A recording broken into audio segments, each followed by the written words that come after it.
Hey there, trail trekkers and tall tale seekers.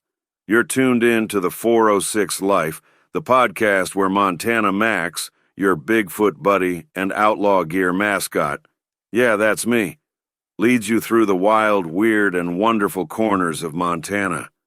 Each week we share stories, legends, and laughs from the last best place. So grab your boots and sense of adventure, because we're about to make some Montana-sized memories. This episode's powered by Outlaw Gear, where rebels get their style. Want to look legendary? Mosey over to I'mAnOutlaw.com and claim your outlaw status. It's late September, high country. A guy named Derek is heading up Mill Creek Trail around 3 in the afternoon. Elevation's climbing. Lights getting weird. That particular kind of slant you only get in the mountains when the sun's already thinking about leaving. He rounds a switchback and stops. Ahead of him, maybe 200 yards up the trail, there's someone standing outside what looks like an old mining cabin. This isn't a well-maintained historic site. This is a lived-in building, roofs intact, smoke's coming out of the chimney. The figure is wearing heavy, dark canvas, the kind of waterproof oilskin coat that looks like it came from another century. Long, weathered, the kind of thing you see in old photographs, not on modern hiking trails. Derek watches for maybe 30 seconds. The figure doesn't move, doesn't acknowledge him, just stands there. Then it walks into the timber, not away, into the thick stuff, and it disappears like it was never there. Derek keeps hiking, gets to the cabin. Nobody's there. But there's fresh wood stacked. Recent supplies. Someone's living in that structure at 9,000 feet in the middle of the Tobacco Root Mountains. Derek comes down the mountain and tells this story to his buddies. They tell other people.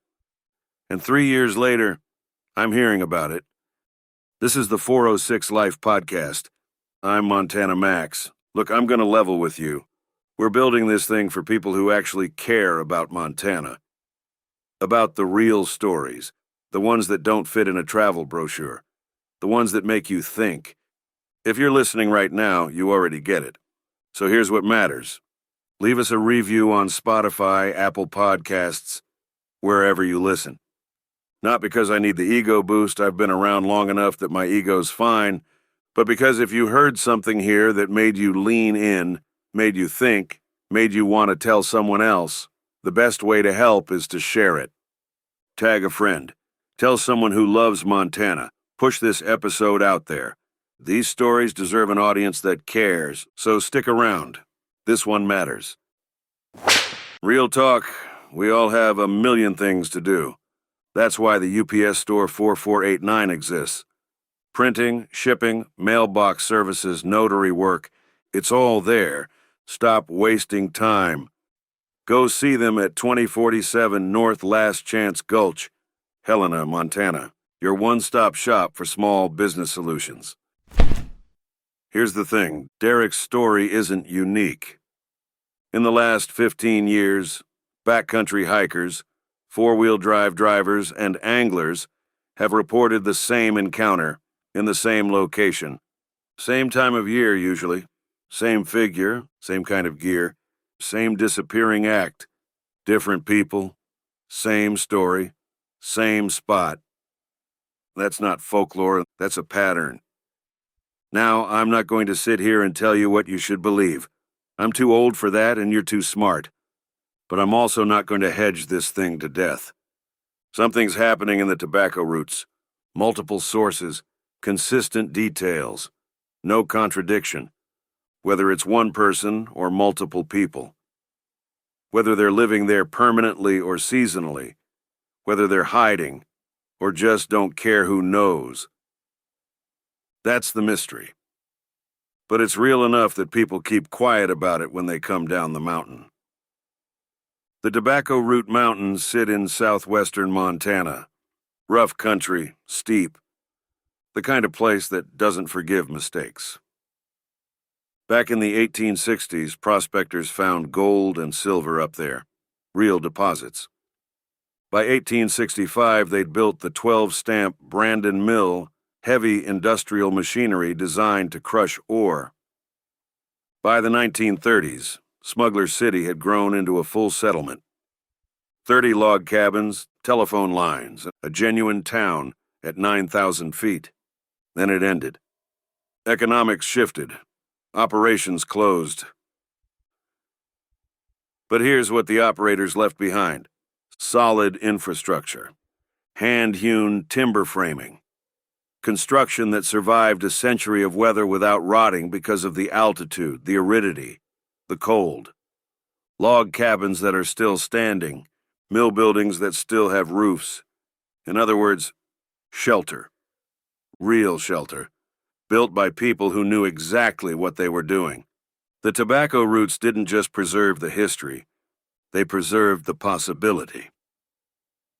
I'm going to be direct. If you wanted to live completely off-grid in Montana, no utilities, no contact with civilization, no modern infrastructure, the tobacco roots would be one of the only places where it'd actually work. The isolation is real. The terrain prevents casual access. The old mining camps provide structures. Alpine streams provide water. And the elevation, the cold, they keep you from having to explain yourself to anyone. Now, the oilskin gear. That's not romantic, that's practical. Oilskin is waxed canvas. It doesn't melt, it doesn't degrade in high-altitude UV light like synthetic fabrics do. You can repair it with a needle, thread, and fire-heated wax. If you're living in a cabin without electricity, maintaining gear with hand tools, oilskin is the choice someone makes who knows exactly what they're doing. It's the choice someone makes who's serious. Now, am I one of those figures up there? No. I've got too many other places I like better, and I don't appreciate hikers in my space. But I'll tell you what I respect. Commitment. Real commitment. Most people, they camp for a weekend, complain about the outhouse, and drive back to Wi-Fi. But if someone's actually living year-round at 9,000 feet in a log cabin wearing century-old technology, they've made a choice. A real one. They've looked at modern life, decided it's not for them, and just walked up into the mountains. That takes the kind of resolve that's pretty much extinct. How long have you been mentally moved out? That moment you stop seeing your house as home. It's a sign. Most people ignore it for years, watching equity sit there doing nothing. Most wanted real estate helps you turn that feeling into action. You're already gone. Let them actually sell it. Most wanted realestate.net, how the West is sold. And here's the part that makes people uncomfortable. They're succeeding. They're doing it. They're living completely off the grid in one of the hardest environments in Montana. And apparently nobody's stopping them. The Forest Service knows. Local folks know. But nobody's making a fuss. It's been happening long enough that it's almost understood. This is what's happening up there. And we're going to let it happen. That's the part people don't talk about when they come down from the mountains. So here's the honest truth, and I'm done hedging. I don't know exactly who's up there or how many or how long they've been there, but I know multiple credible people have reported consistent details.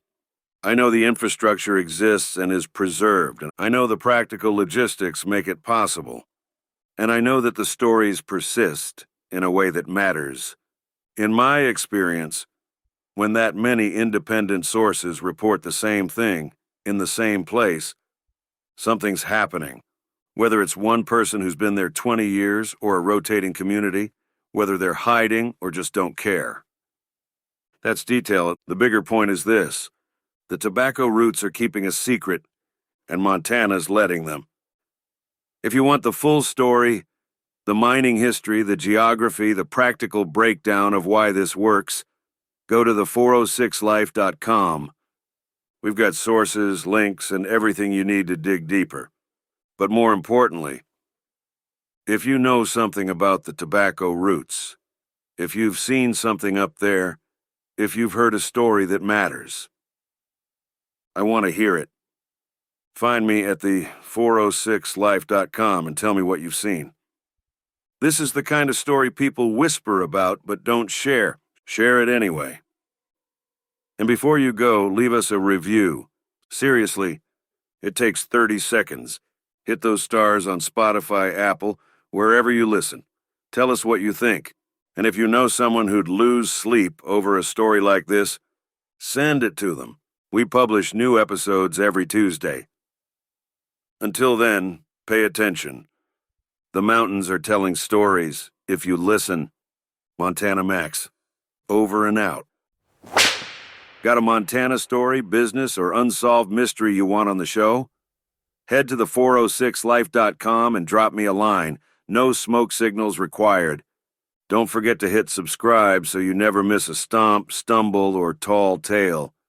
Tell your friends, tell your grandma, heck, tell that guy who swears he saw me near Whitefish.